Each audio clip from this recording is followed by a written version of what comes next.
And see, I was going to tell Josh. Now I don't. Now I'm going to actually have to text Josh and not just. I was going to tell him here. So I was going to ask him and have like a dialogue. But there was a horror movie I seen recently that he would like. What is it? It's called He's Out There. Oh, I have not heard of that movie. I had not heard of it either, and my wife and I rented it, and it's actually probably the best original slasher film I've seen in quite a while. Slasher, I won't see it. It's not really a slasher, though. Like, I'm not giving any spoilers, but it's more... I'm not going to see it. Yeah, I did. I tuned out as soon as you said horror movie. I heard the word slasher, and I was like, definitely not seeing it. Okay, well, it's more of a psychological horror than slasher. I just say slasher I like because, psychological horror. All right, you hook Steph back in. Bring it home. I can do psychological horror. There are a lot of knives and, like, guts. No. Okay. There's only, like, 5 instances of knives and guts. No. I don't want to spoil... Okay, I will... Like, you don't have to what happens in the movie by saying, like...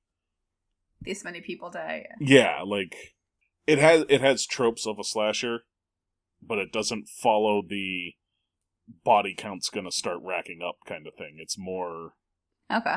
This creepy motherfuckers out there and fucking with these people. Oh no, I don't like fucking with these people movies. I still think about The Strangers almost every day. Well, in some aspect, it would be similar to that. Yeah, no, I can't. Home invasion movies, like, I cannot do. Well, they make me so upset. It made it. I don't know, like it. I heard really I heard good. the plot synopsis of Funny Games, and I was like, no, I'm never seeing that movie. Can't do it.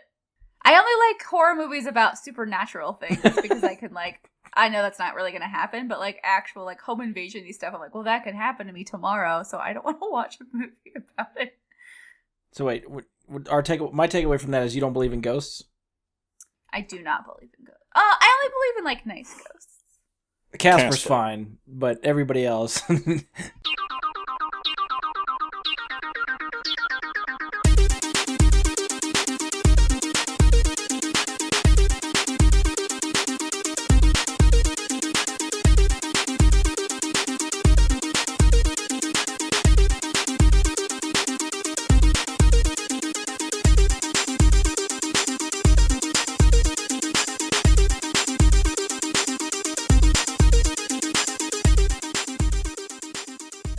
Hello and welcome to another episode of Brad Guy and His Super Friends. I'm your host, Brian Labick. Joining me for this episode is Mike Bradley. Hi. And back for another fantasy-filled adventure is Stephanie Brown. Oh, hello. You guys nailed those intros. I just want to tell you that. Well, I mean, I wasn't sure whether or not I should put another Jeopardy clue in here or not. And let's just go ahead and do our Jeopardy category for the week. It's going to be the category of Stan Lee and ... That's going to be a category covering the co-creators of many of those Marvel characters that created them with Stan Lee. I might know 2 of those. Excellent. The more we talk about this Jeopardy thing, I'm getting real excited. I hope this works out pretty well. And we don't, like... If we just record us failing at all these questions for an hour and a half, we should just cash in our geek cards because it's going to be terrible. Which is half of what I'm expecting. I'm expecting it to be that bad. I have it panned out just like a normal episode of Jeopardy. There is some gimme categories and there is some tough shit where you're going to say, what the fuck? But that's Jeopardy. Sometimes people run through a Jeopardy category and the people at home are like, I'm the smartest Jeopardy contestant because they just, went through the why did the Jeopardy viewers have a lisp? It was a character creation on the spot. I just went with it, I didn't put a lot of depth of thought into the lisp Jeopardy watcher character. Are you going to give us your best Trebek impression whenever this finally happens? I was thinking I would give you my best impression of Will Ferrell doing Trebek, as opposed to, actually doing Trebek. So we're going to get more shit on during the course of the game, is what you're saying. Perhaps. All right. Yeah, something to look forward to. All right, so Steph is here again, sticking it out for another episode of what we're calling the Never Seen That segments. So if you haven't listened to this before, it's a segment where we try to find a piece of pop culture someone hasn't seen before that we believe they probably should have, and then we end up talking sort of like, well, we try to talk about what they know about it beforehand, we'll watch it, and then we'll talk about it after. Probably 3-4 weeks ago, Steph confessed to me that she hadn't seen the Lord of the Rings trilogy, so we decided to turn that experience on for the podcast. We did Fellowship of the Ring, which should be out now. You can listen to that one. I hope that it's out before this one comes out. Yeah, I did put it up yesterday, so it should be out there now. So by the time they listen to this, it will be out. So yeah, and Steph is living remotely, so we have to do this remotely. So we don't get to record before the movie. We're doing all the recordings after. So we don't get to hear what we think she might know beforehand. We're just getting all the afterthoughts. So we'll keep doing it that way. The last episode, Steph, we talked about how she avoided Lord of the Rings. So if you want to go back and get some background information, you can tune into the Fellowship episode and get that information. And then after we finished Fellowship, I think it's pretty safe to say that Steph had kind of a hard time watching that one. That's true. So, and I think just to make sure we have the details right, I don't think you didn't watch the extended of Fellowship, so I'm assuming you did not watch the extended of Two Towers, correct? I watched this one on Stars, and I don't know. I don't think it was the extended version. I'm assuming the extended version was longer than 3 hours. Yeah, I feel like the extended you kind of have to like really look to find.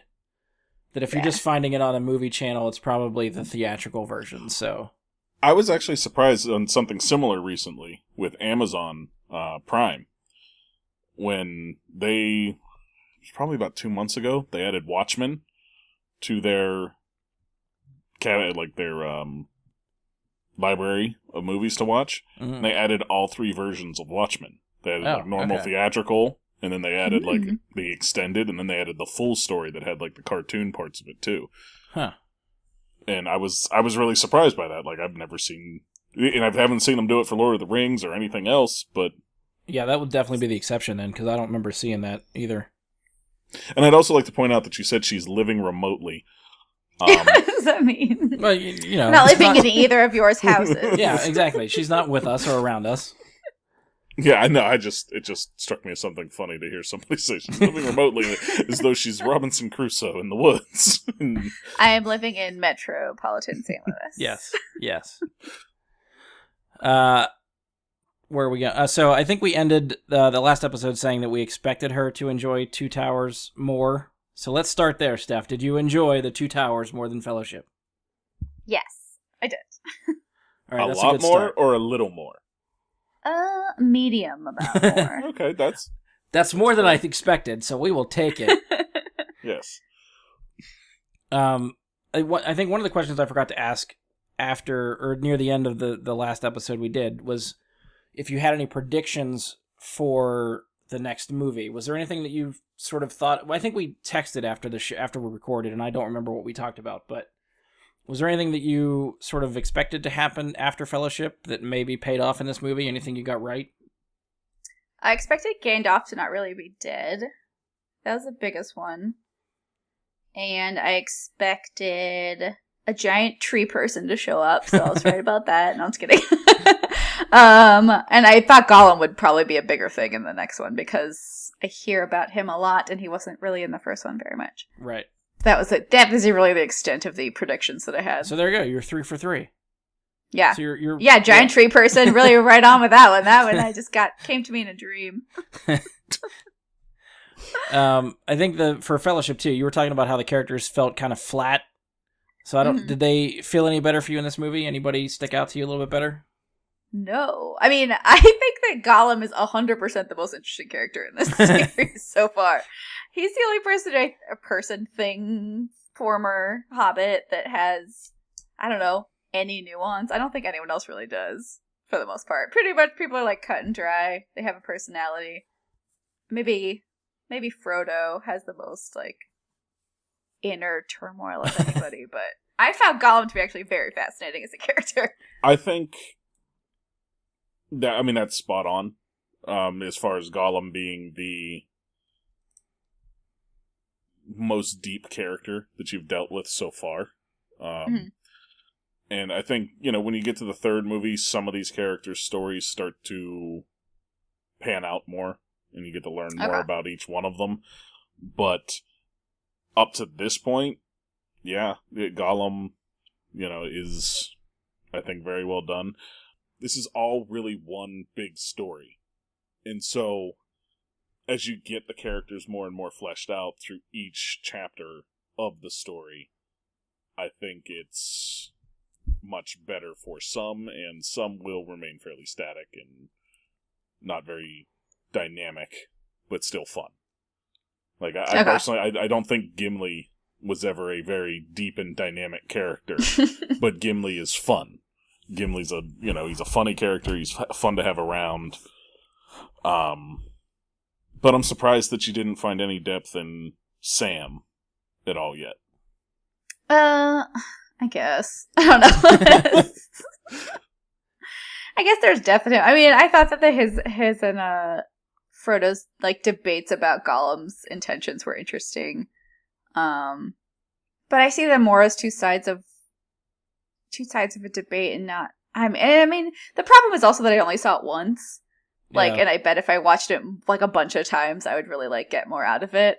Because the first time I'm just sort of trying to figure out what's happening, and there's so much going on, and there's so many characters that just trying to get a hang of what's happening is hard.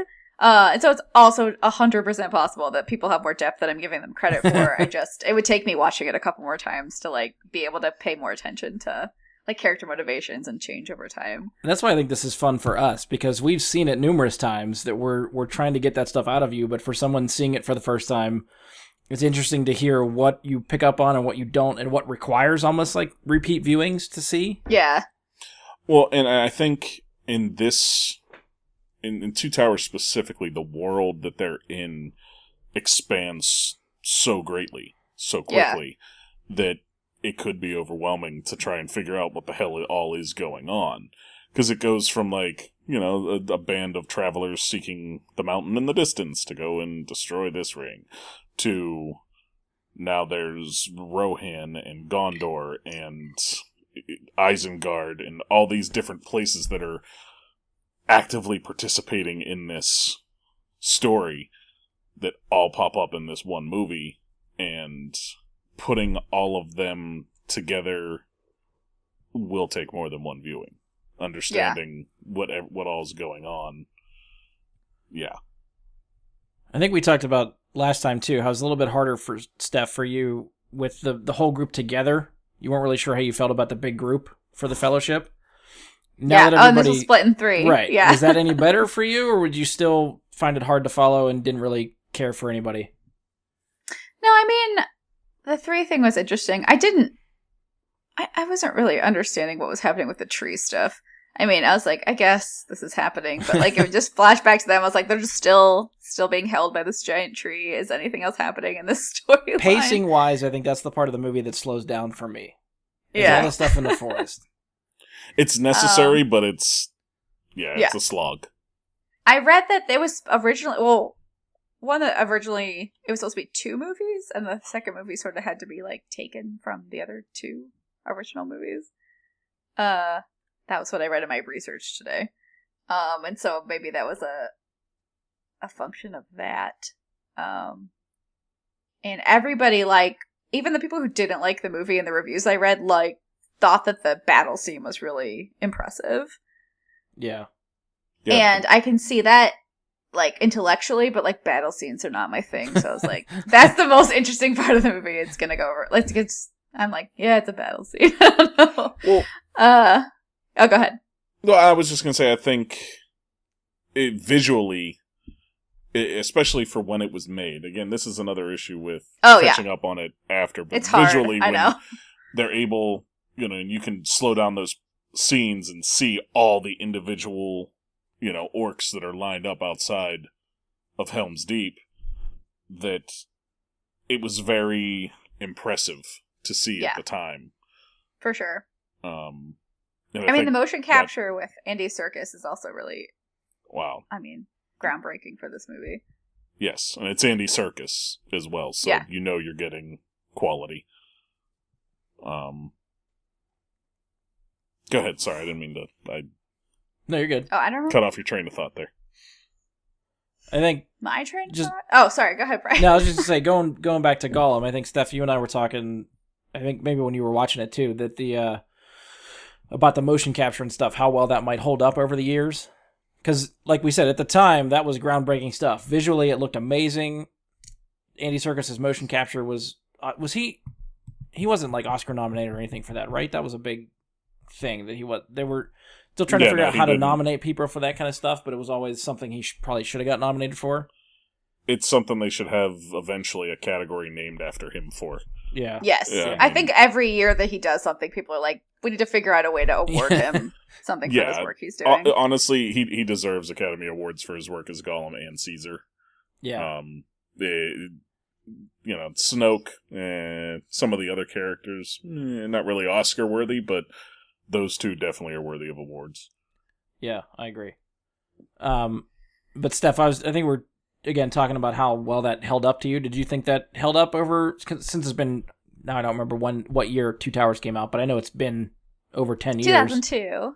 Yeah, okay, 16 years. So, how well does that stuff visually hold up for you?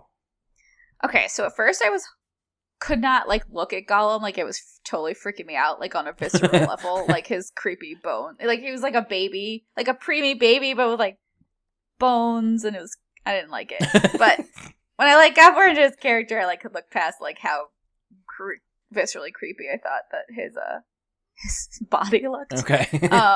But I definitely was really fascinated by that character. So I mean, Andy Serkis did a great job conveying the multiplicity of that character. I thought it was really impressive. And I used to work at a agency where we repped a lot of mocap actors, and so just seeing an early version of it was really cool. Yeah. And you made an observation too when we were texting. Oh yeah, so I was wondering while I was watching it if Gollum was supposed to be an addiction metaphor, especially with the way that Sam and Frodo were arguing over how to treat him. And there were a couple times where Sam was like, "Don't call, we can't trust him. He's just a lost cause." And Frodo would be like, "No, we have to give him credit, or we have to treat him like a person." And to me, it sounded very much like an addiction, sort of a metaphor, because he was addicted to the ring, and it sort of lost everything to it. And everybody who comes in contact with it, it seems like that's maybe part of the analogy happening. Yeah. Mm-hmm. Yeah, because and I found an article where Andy Serkis said that that's what he was playing, but I don't know if that was in the it was part of the book or not. That was what I wasn't sure. Because I never read the book, so I wasn't sure if that was inherent in the writing of the book, if the credit should go to Tolkien, or if that was Andy Serkis and Peter Jackson trying to decide how to portray this character. That's what they used. I'd call it a little of both. I think the character is portrayed in that way, but I don't think the character is portrayed in that way in the book. It doesn't feel intentionally like that. It feels like he's writing it as though the ring has the power over him, and I think it's something that we're able to relate in that way based on what we now know about drug addiction and what we see with it in the world today, and we're able to make that connection to the work now, that I think he was perhaps unintentionally doing that. Yeah. When he was writing it. But can't say for sure. I've never actually heard whether there was any opinion made by Tolkien or any statement from Tolkien about whether or not he was writing Gollum as an addiction metaphor or not. I think it was something I realized watching the movie, but I never consciously made that connection. And then she texted that to me, and I was like, "Ooh, that's really good." And then immediately afterwards, she just sent me this article, "Here it is. He just talks exactly about this." I was like, "Well, you've done your part." I was like, "Oh, good. I didn't make this up." Yeah. Actually, that was who he was going for in the performance. So there you go. It came across exactly the way it was intended. Yeah, such a good actor. Oh, I know. I can't remember if we talked before on those Apes movies that he's done, but god damn it, they're so good. Yeah. I haven't seen those either. Oh, add them to the list. For an Andy Serkis fan, it's absolutely cannot miss. It's... I know. Yeah, Steph, I'm going to start a running list for you. We'll get through what we want to. I have so many. I know. You don't have enough podcasts for me to watch all the movies that people are appalled that I have. We might start have to just doing trilogies in groups. Yeah. Well, yeah, Yes. yeah, we could do that. Or I'll just watch them and you can just talk to me on the phone. Like, you don't have to make a podcast. We'll just report back on your general opinion. And yeah, we can be a little bit selective. We'll just try to get through your list here, and we'll pick which ones we may or may not want to talk about on the show. Yes. Even if we get through half of them, that's a good amount of podcast material. Let's just start a separate podcast called Stephanie Hasn't Seen This. And every episode will just be me talking about a movie I haven't seen. I'd listen to that. That'd be perfectly fine with me. You and my mom would listen to that podcast. It's just like my podcast, so it's all fine. We'll just trade listeners back and forth. Does your mom listen to this podcast? Actually, no. I don't think she knows how to find this podcast. Oh, no. My mom listens to it when I'm on it, so... I will take it. My mom still your mom's has a internet flip famous phone. too, because your mom was on the Ghostbusters one with us. She was, yes. Mike, we cut you off. What did you say? My mom still has a flip phone, so... Oh, that's cute, though. As whether or not my mom listens, it's an absolute no. You can email her links to the podcast. She can listen to it on the computer. I don't even think she checks email. I don't. She's probably much happier than us all. That's yeah. Avoiding Probably the internet. Not. Half of the Like, world's problems. Avoiding the internet could lead to happiness, but I don't think that it's a guarantee. That's fair. All right, bringing it back around. Okay, sorry. Steph, did you have was there anything that seemed predictable for you for this story? Were there any surprises during your viewing? No, I don't know. I don't think so. Okay, just I curious. was never like, oh man, this went in an interesting and totally different direction. Yeah, because I don't know if the story's just for someone new straightforward. watching it, if the story's pretty straightforward, or if there's any twists and turns that sort of caught them off guard. I mean, it's pretty straightforward. I mean, I don't know. I feel like the biggest twist is like Gandalf coming back, which you predicted at the end of Fellowship was going to happen. So yeah, that was a nature of the casting, though, and I didn't think they'd cast Ian McKellen in a part that would only be in the first movie. it could have been major misdirection. They could have done that just to throw you off the scent for later on. That's true, like the Drew Barrymore Scream casting. Yeah, see, That's true. they've done it before. Yeah, in that one movie. I'm sure if I had time, I could think about others, but off the top of my Sean head, Bean in Game of Thrones. Oh, there that's you go. true. Sean Bean in everything. Yeah. I know, and the problem with this movie is, like, every 5 minutes I'm like, this reminds me of Game of Thrones, this reminds me of Harry Potter. Like, so much stuff has come after it that reminds me of it. Well, that's because so many of the fault people of the that wrote movie. these things Yeah. were basing them on Tolkien. Even Yeah, Star Wars, exactly. I mean, they said in some respect they based it on what Tolkien did. Yeah. And Which so is the problem with any groundbreaking thing, is that if you watch it too late, everything else is copied off of it, and you're like, oh, I've seen this before, Yeah. but only because it was the thing that made all the other things happen. I mean, Game of Thrones probably isn't a series without Lord of the Rings. Oh, yeah. They have so much in common. Yeah. I say that as someone who hasn't watched Game of Thrones, so I have nothing to stand on besides the comparisons. you that are need to watch obvious. Game of Thrones, but I'll... You seem like a person who would really like Game of Thrones. Everyone says that, but at this point, whatever. I'll get to it if I get to it, but I'm not bending over backwards to try to watch it. I'll tell you this, you watch season 1, and then the next time I talk to you, you'll be like, well, when the fuck is season 8 coming out? And you'll be like, you'll turn into Gollum. You'll be on your addiction thing. If I go down that path, you'll be the first to know. Yeah. Like, I can't stomach Game of Thrones, but it's really good. I think that's more the part of it for me, is I probably wouldn't be able to stomach it either. Oh, okay. There's not a lot of gore in Game of Thrones. Oh, yes, there is. There's so much gore. No. There's gore in every episode. No. Yes. No. Oh my god, I saw like someone's guts come out of them. People are beheaded all the time. See? People get raped all the time. That's It's not pretty for hard me. show to watch. But it's not every episode. It's almost every episode. I feel like usually stuff happens like slowly, and you get a lot of like slow episodes, and then all the gore and all the craziness happens all at once. Yeah, I feel like you're misremembering. And I feel like those are probably the very momentous episodes that I should watch, and those are the ones that I would like to avoid. But the characterization of Game of Thrones, like the people are super interesting. Like it's a good show. Fair enough. Yeah, I'm probably not going to go out of my way to watch it, but if I happen to go down that way, I will let each of you know, and probably Josh and everybody else that's been bugging me about this for years. Spoiler alert, I can't even do it, because if you do watch it, then it's spoiling it for you. Yeah, so then just save it. You're right. What is your spoiler alert? There's so many things it could be. Yeah, I already know Sean Bean bites it, so... I was thinking the last scene that we get before, now that we're waiting. Oh, okay. I don't know what happened. Yeah, I just had people tell me about it. There might even be people listening to this show that haven't caught up completely, so if it's that recent, I don't know if I'd... It's not really that recent, though. Well, still. Because they're making us wait forever for the last season. Either way, we'll just play it safe. Now. Keep it to yourself. I feel so cool that there's something that I've seen that you haven't. I'm sure there's other stuff, too. We just haven't dug that far down to find it. I mean, geek stuff. Related. Oh, fair enough. Like, I would have assumed that you were really into Game of Thrones. Yeah, I didn't do that one. I don't do Walking Dead, which I get shit on for all the time, too. Walking Dead sucks. So it's okay. It's not a good show. It was.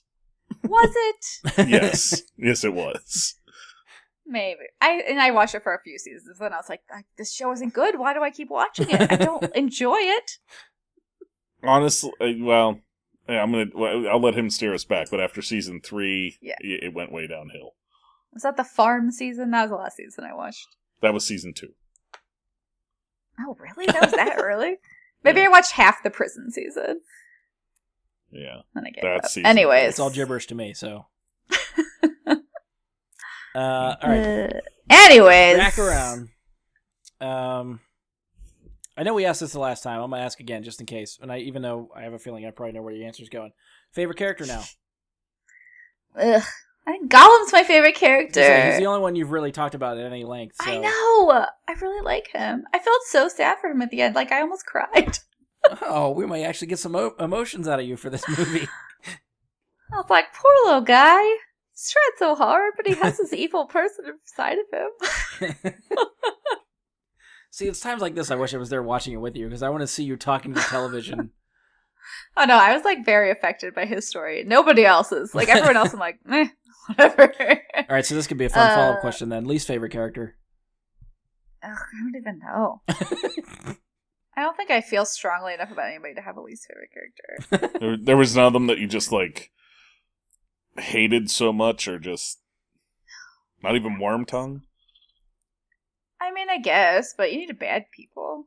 Oh, what I thought was interesting is that... So I read, like, the Wikipedia articles about a bunch of stuff to try to, like, jog my memory.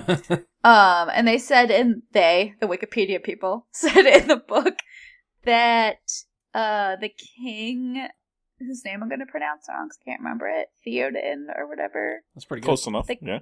The main king wasn't under a magical spell in the books. He was just, like, depressed and being manipulated. But in the movie, he was, like, actually being possessed by... Saruman. That guy. I was gonna wait and see if she's which I think is a really interesting distinction that like there could be meaning read into. Yeah. Oh, there's like different political implications with being magically possessed and being like politically manipulated. Well, Wormtongue was mentally and politically manipulating him in the books. It wasn't as simple as like, oh, they're out to get you. It was like he was very good at changing the king's mind about things that should be very obvious. Mm-hmm. That's the best way I can put it. Is like it was as though he had some supernatural power to do it, but it was never laid out that he actually did. Okay. Interesting.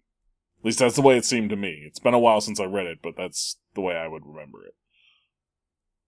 Or to me, it just like echoes into like our current moment in different ways. With like, it's like the difference between like, oh, these people are just so stupid they're being brainwashed into doing this stuff versus I don't know, like political manipulation is really insidious. I don't know. I just think it's an interesting sort of like, it's like a slight distinction, but there's like interesting meaning in that distinction between the two things.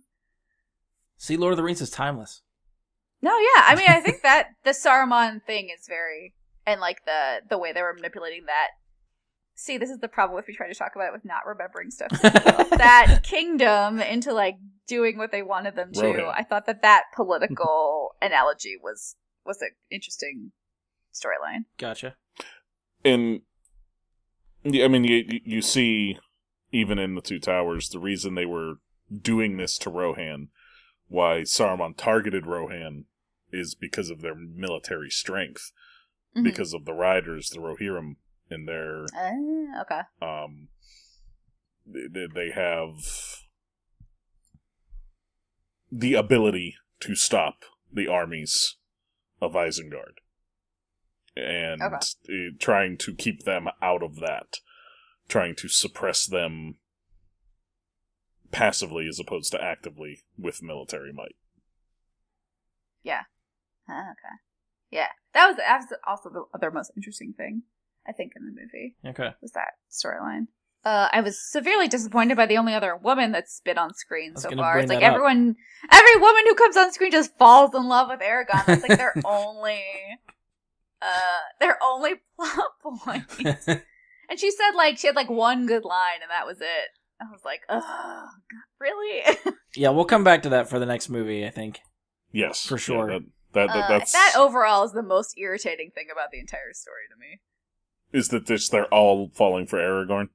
One, there's no women except for those two, and yeah, their main plot device is just they're just there to be pretty and help the men. Well, for all we know, Gimli could be a woman in hiding because, as he says, even the dwarf men sometimes can't tell the difference between dwarf women and dwarf men. Yeah. Yeah. I also think it's interesting that there's a race called men, but then they'll say elf men as a gender. So I'm I don't understand the distinction between those two words is in this world. Yeah, that's interesting. I hadn't really thought about that before. And I don't think I have a good answer for you. They say elf men? Or they said you can't tell the difference between elf men and elf women. They don't say males and females. Well, yeah, dwarf men. And then there's dwarf men is gotcha. A race of people. So it's a weird, I don't know. It's a weird conflation. I feel like human is the race though. They just. But they don't call them humans. They call them men. That's true. Another irritating thing. I don't know. The gender stuff in this movie is extraordinarily frustrating, but. Well, I mean, that's something else that could be said, is I don't know how to tell the difference, because one, we never get a confirmation on whether we see it or not, but the difference between a female orc and a male orc, I wouldn't know how to tell the difference. Yeah. As far as I know, there's no such thing as a female orc that we see in existence. Also, because they're just born from the friggin' ground, I don't think that the women are necessary in orc genetics. Yeah. Strangely enough, which is weird, but there's a lot of weird shit that goes on with the orcs that you'd never thought about before either, Mike. Well, yeah. If I see something, the first thing I'm going to think about is gender. It's my area of study. So no, that's perfectly fine, and I understand where you're coming from. But the other point I would make is, of the main characters that we deal with, that are still alive, that are actual, main parts of the story, are there any other human men that these women have to have an interest in? Oh, I mean, it's not I don't understand why they would be into Viggo Mortensen. I mean, he's a very attractive man. She's mad that they're swooning over him, but she's at home swooning over him. No. It's more it's just another movie where the women in the movie's only plot point is that they are helping or in love with the main man character. They don't have anything else going on. Yeah. I'll say this is a trilogy, and it is one whole story. So I think your opinion on that will change after the next film. when you get I'm gonna the go rest with of the story. probably not gonna change all that much. I don't think they're gonna populate the entire third movie with only women characters. No, it's not that okay, I'm not saying they're going to add a lot of women characters. I'm saying what they do with the women characters they have is not. It comes more full circle in the third film. You get a better arc. Understanding of them. Yeah. We'll see. You get they complete the characters, let's say. I always just think it's funny that fantasy authors can like imagine these fantastical worlds, but they can't imagine like more than two women in those worlds. Like they just don't. They like it's not even probably a conscious thing. Like they just can't. Like this doesn't even come into their brain. Again, this was wrote. The book, whatever year it was, 1930, whatever. That it was wrote, so definitely different times. Oh yeah, I mean I understand it's different time, but women were still 50% of the population in the 1930s. I mean, they were, but I feel like there was still a lot of. I feel power. like, yeah, I was gonna say, I feel like at the time there was still a lot of people that were angry that women were voting. Oh yeah, totally. At that time in our history, there were, they had been voting very long, and there were still some people upset about that, and there was not. It was not an equal time. Okay, yes. So for somebody writing at the time with the general mindset of the time, it's not surprising to see it that way because they only seen men in positions of power their entire life. That's all they were ever presented with. And to see a fantasy writer writing with only the men doing battle, only the men in positions of power, so on and so forth, at a time when that's probably all Tolkien had ever known. Whether he was openly sexist or not, I don't think we can say. Because it's not... It's based on his own learning at the time, which was just a completely... not the best of times. Oh yeah. I mean, I totally understand that. I understand history. It's like, who gets to make movies in Hollywood and who doesn't? I mean, this movie was made in 2000. Like, there's a reason that they're making Tolkien's movies and not a woman author's movies. That's still, I mean, Hollywood still has a gender slant towards men getting to tell their stories and women not being able to tell their stories. Yeah. I don't want to get, like, into a whole rant about it, but no. I understand your point. I understand your point. You're not wrong. Like, it's just... the story in general is all I would defend. I'm not going to get into the whole Hollywood thing. That's not worth arguing about. That's just the truth. That's just the way the world is now still. Yeah. Unfortunately or not, it's just the truth. But I mean, like, I can understand, like, yes, Tolkien wrote this in the 1930s. It's the reason that I can't connect to this story, I think, any better. Like, I can't be like, oh, I'm just going to put myself in the 1930s state of mind and, like, just let this one. Well, no, I mean... it's always going to irritate me. I can understand that, but I would say with Return of the King, Tolkien does a lot more than anybody else at his time had done to empower women in stories. I mean, besides, like, the suffragists and, like, women activists. But yes, I'm talking about telling stories. I'm talking about fiction. I'm talking about, like, men writing popular fiction. I'm not talking about obvious, real things that happen. Those are much more important. I'll reserve my judgment for the third film. I have stars for one more month, so I can watch the third movie. There you go. I'm trying to think if I have any other questions to get through. Even though I think we've hit a lot of these points, Steph, was there anything else you didn't like that you want to tag? Okay, I didn't like the whole tree storyline. I mean, that was just... I didn't understand why we kept going back there. It was boring. Yeah, that's definitely, like I said, that's definitely a slow part of the movie that drags.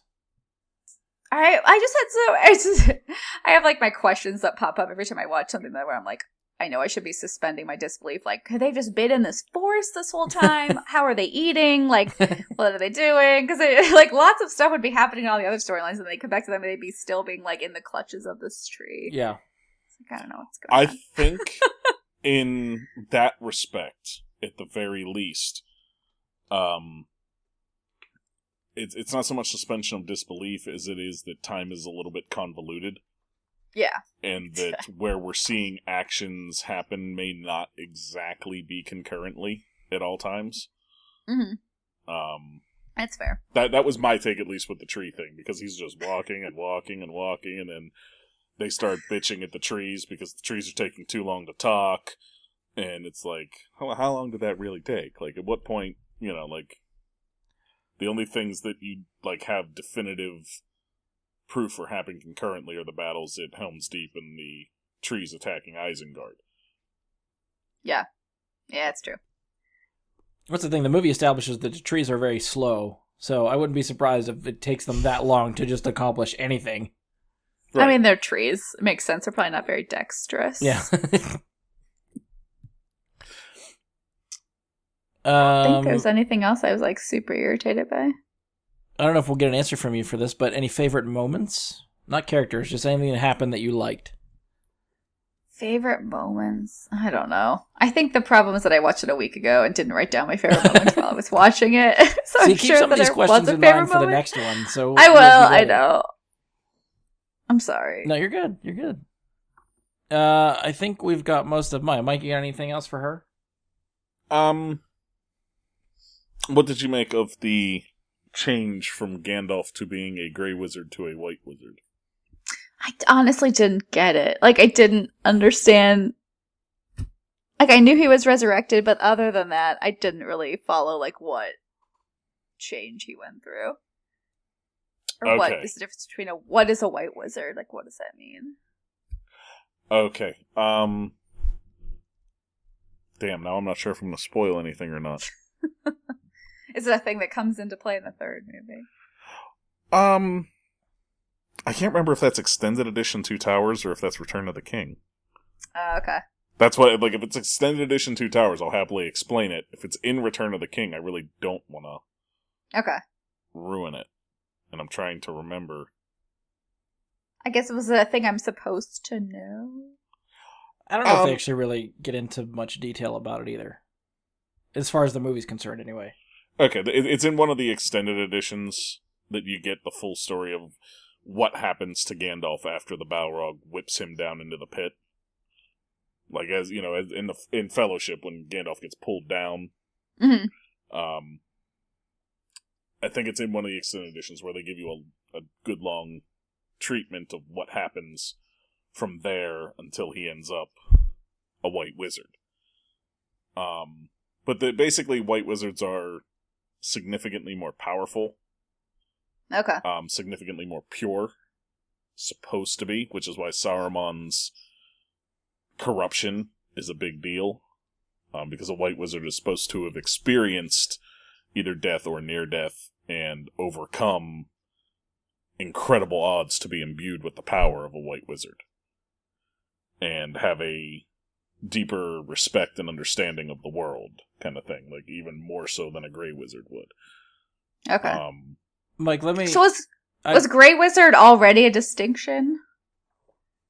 Hold on. Brian wanted to cut me off. I don't want to... Oh, sorry. Go ahead. No, answer hers first, and then I'll jump in after. Was Grey Wizard already a distinction? In what way, do you mean? Like, okay, you're saying that White Wizards are, like, sort of like a higher echelon than Grey. Was Grey already, like, an echelon of wizard? Or go from, like, the red belt to the black belt type of thing. Yes. Yeah, he was Gandalf the Grey before he was Gandalf the White.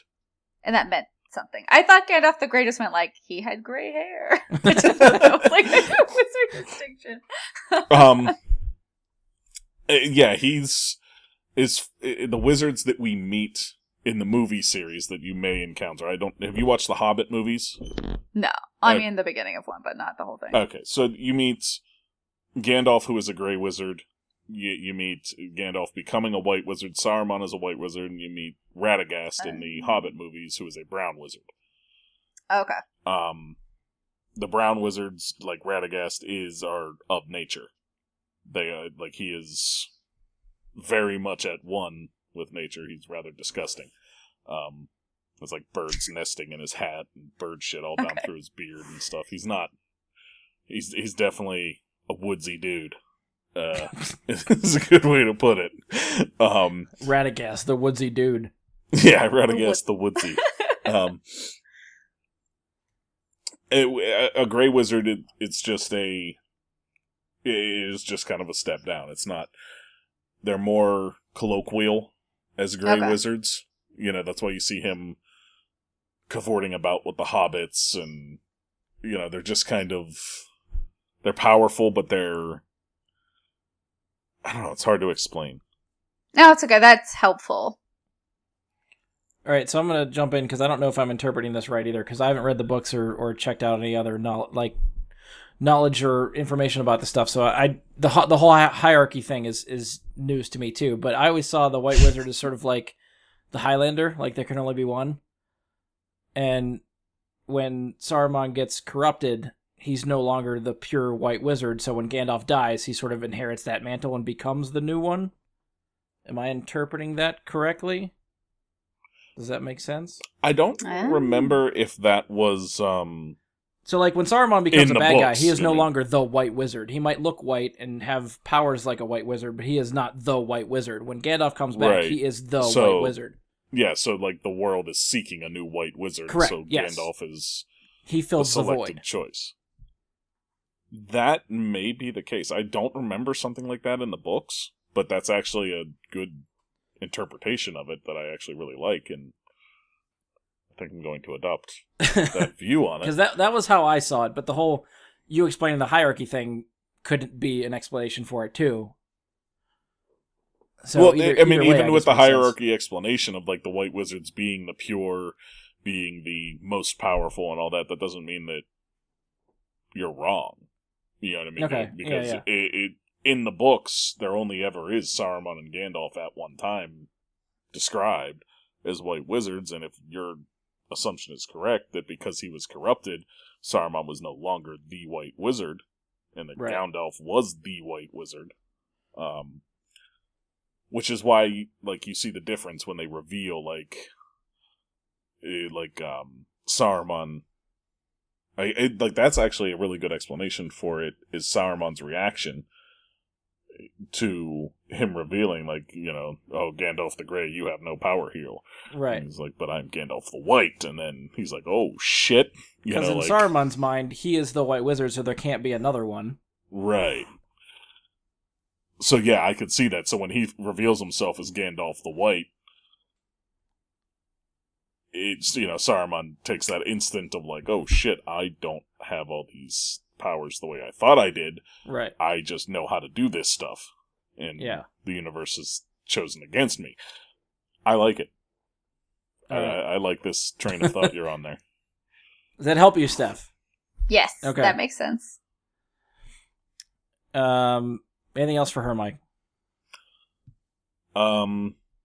Do you now understand, finally, when people say potatoes? Is that...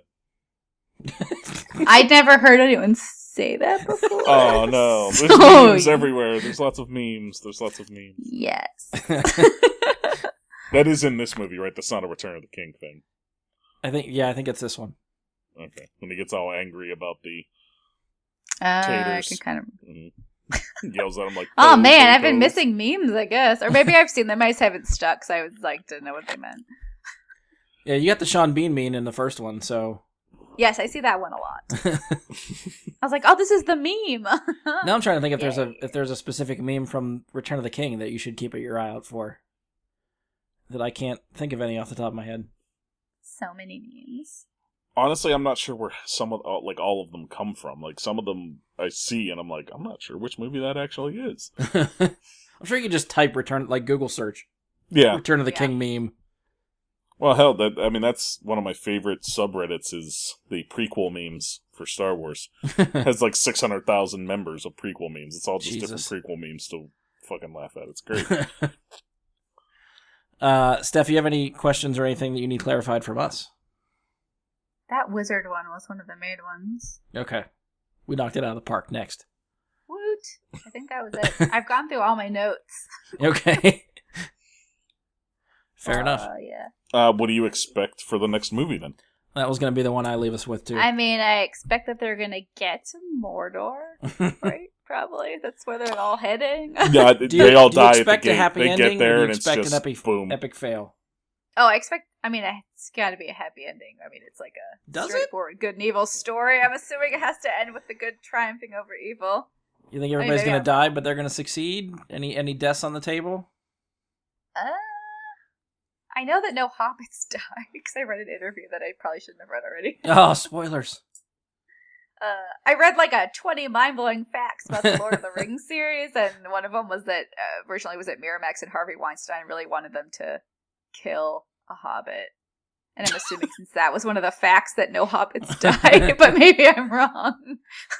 I just find it funny, like, Harvey Weinstein really wanted them to kill a hobbit. It's like, fuck, that just sounds like...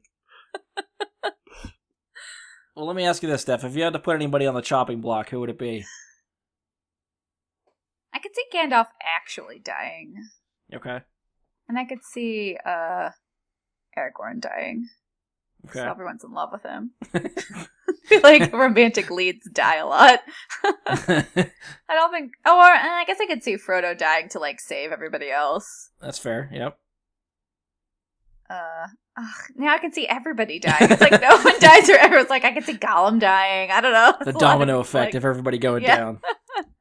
I can see reasons for different people. Well, now that I've planted that seed, do you want to make a prediction? If you think everybody's safe, or you think anybody's going to go?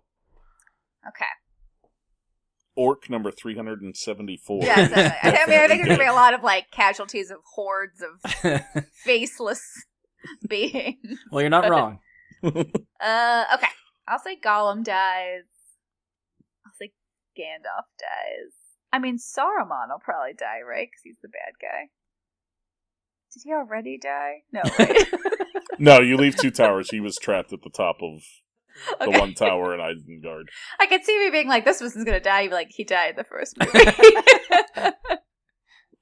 Just let you run with it until it finally dawns on you. Honestly, really hard for me to keep track of everybody. I feel the same way when I watch a Game of Thrones sometimes. I'm like, wait, who is that person? At least that's a TV show, so it goes over many episodes. That's it. I'll also say those people. All right, so Gollum, Gandalf. Did you say Aragorn? Yeah, and Saruman.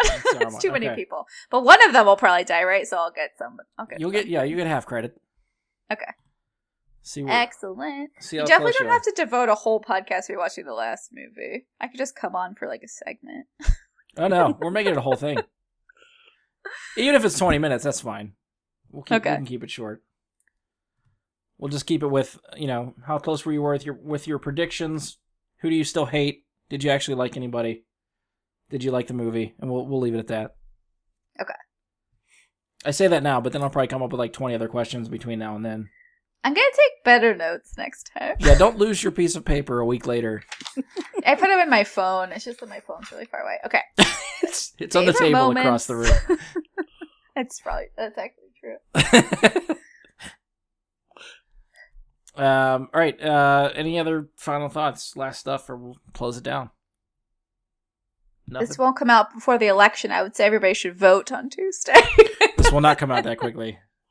I hope you voted is better. Like, yeah. Yes, I hope you voted. Hopefully everybody got their sticker. Hellscape we're currently in. You'd be okay about it. Hopefully we're in a better world by the time this comes out. We'll see. All right, so if you've enjoyed the show, please stop by iTunes. You can leave us a 5-star rating and review. Be sure to share, subscribe, favorite the show. You can find us on Google Play as well. You can find us on Facebook. Search Bry Guy Super Friends or go to facebook.com/Bry Guy Super Friends. You can send us questions, comments, topic suggestions, any of that stuff there. Or you can email us, bryguysuperfriends@gmail.com, or tweet us on Twitter @BGSuperFriends there. Which I finally figured out how to add that to my phone, so I can actually get notifications for the Twitter account now. So, oh shit! Feel free to tweet us. I will actually see it now. I'm gonna blow that shit up all day long. On behalf of Steph, Mike, and myself, thank you for listening, and we'll talk to you next time.